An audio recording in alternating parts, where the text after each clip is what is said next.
Hi everybody, my name is Gabriel Kauru Peter. I'm a counseling psychologist working with the Ministry of Health. I've worked with the Ministry of Health for the last 22 years. And before I diverted to psychology, I was doing a course in occupational therapy, which I do practice as well. Today I present some important material to do with children. You know, parents all over the world are concerned about whether their children will be intelligent and also acquire the right values and attitude. I present 10 points today that can act as a guide on how parents can bring up their children. Firstly, it is good for parents to feed their children in freshly prepared meals. Freshly prepared meals is that meal which has not taken too long before it was prepared, where the ingredients have been sorted out so that the correct nutritional proportions that a child requires for brain development is captured in that mix of food. Also, when a mother is suckling a baby, it is important to choose a quiet environment free from visuals or any obstructions that can interfere with the child, so that the child concentrates wholly on suckling and not looking at any other thing. Also, the position of the mother when suckling the baby matters. The mother should be seated upright so that milk can flow well from her breasts to the baby. And also the sitting position of the baby matters, such that as the baby suckles, she or he does not develop hiccups. And when we talk about suckling the baby, it gives a lasting impression that when a child is taking meals or when they are receiving instructions in class, they will learn to concentrate because they got that idea early in life. It is also important for parents, both the father and the mother, to play with the baby. It is good to play with our children actually. And playing with the baby, we want to appreciate a number of parents who have made efforts to buy toys. But it can even be better when we buy toys and also present ourselves to play with our children. Playing with our children, it narrows the invisible barrier that exists between two strangers. Parents have been concerned as to why their teenage children and adolescents are not free to interact with them. It is because such parents were never available when the baby was young.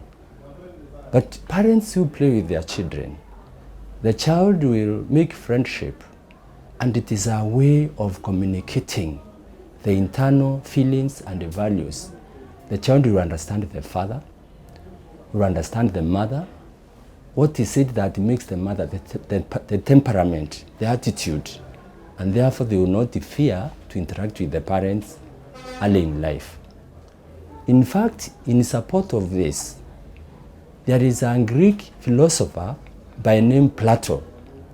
Plato, in the year 428 BC, that is before Christ, said that 1 hour of play can avail more than 1 year of conversation.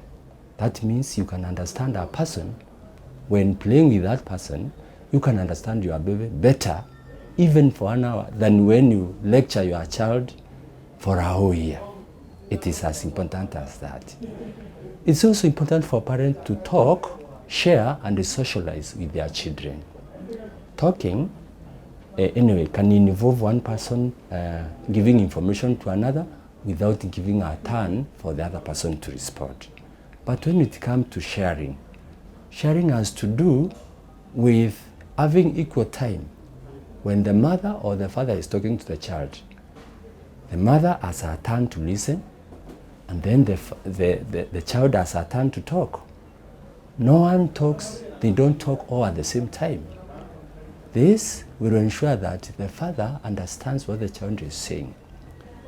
And in the session of listening, the intention is not to prepare what to respond to, but the intention is to understand what the child is saying, understand the meaning of what the child is saying in his or her statement.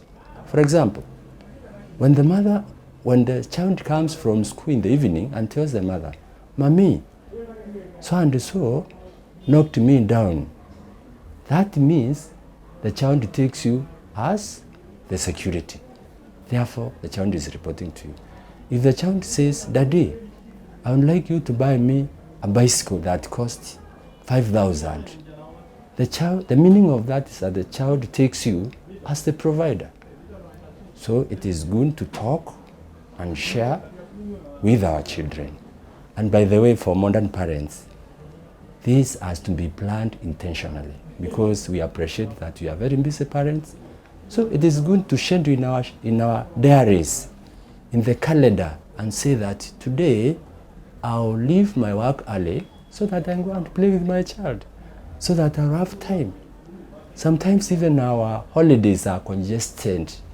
We plan and congest our diaries such that even during our holidays, we have no time for our children.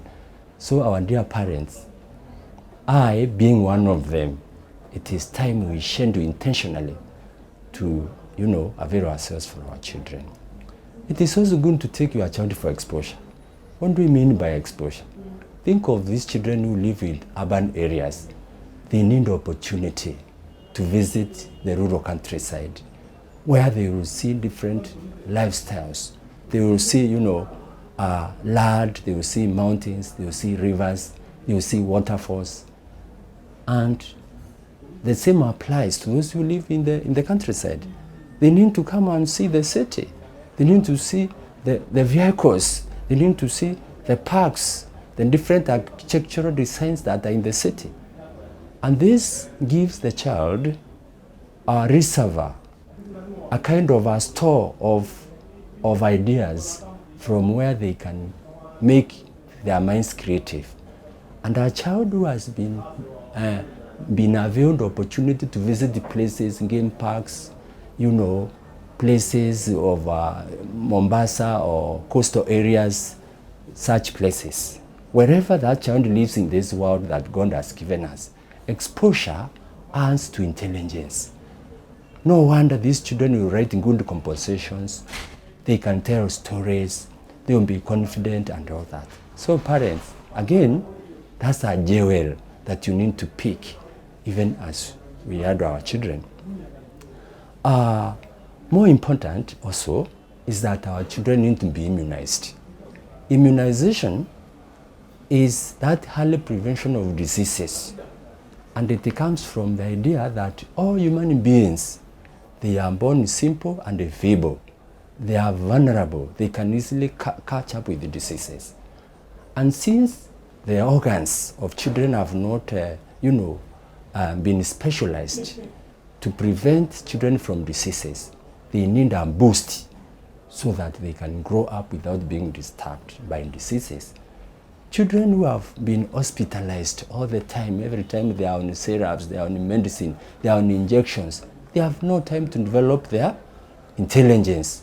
Most of the times they are in pain. And so a parent, whether you live anywhere, in the slum, in the city, whether you are rich, whether you are poor, it is good to afford this opportunity for the children. Take them for immunization. Immunization is important, not only in the physical body, but even in the development of the mind. To immunize is to give an early prevention, whether it applies to stress, whether it applies to emotions and all that. By the way, have you ever considered this idea where the parent answers yes, yes. A child says, I want to eat pie, yes. I want to go to Mombasa. Yes, son. I want to do this. Yes, yes. A child grows up never knowing that life can give another answer like no. Sometimes life can, there are times the parent, a child asks for something so expensive that a parent cannot afford. The child should know that there are times when the father can say, my son, wait. My daughter, wait.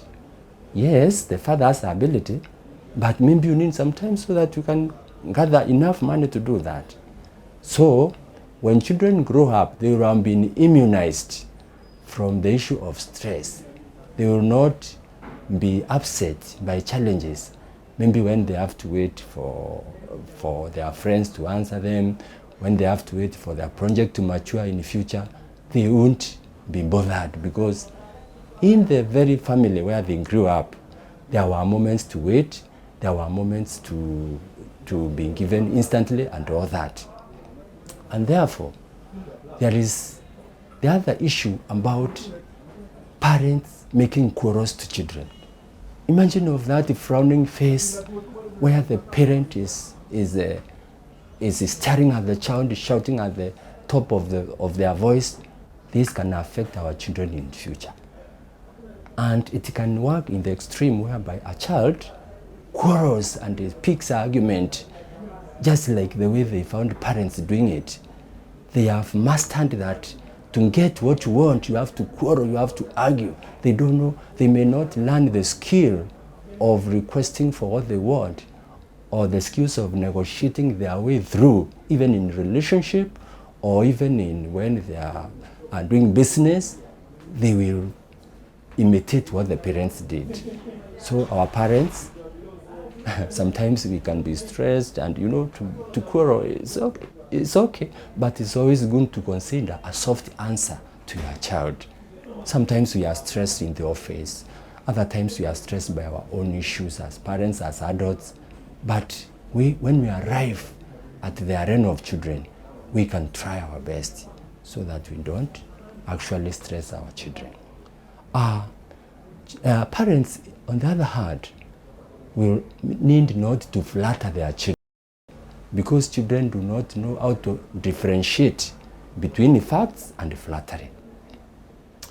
Flattery is where, for example, a child comes and tells you, oh, mommy, today I rested so and so down, and then I soiled his uniform.